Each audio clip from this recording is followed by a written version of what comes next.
What's up, guys? In this tutorial, I will show you how to remove multiple previously logged in accounts on Facebook on your PC. This should be quite an easy tutorial. For more information, click on the first link in the description below. Open up a browser of your choice and navigate to facebook.com.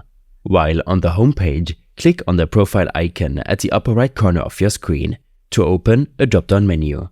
In the drop-down menu, select Logout. You land on the Facebook login page. Here, you will see a list of all the multiple previously logged in accounts. Next to each account's profile, you will see an X icon at the upper left section of the profile window.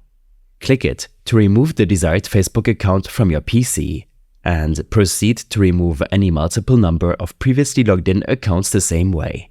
These steps and more information will be available in my extensive guide linked in the description below. I hope this helps you out. Leave a comment if you have any questions, and see you in the next one.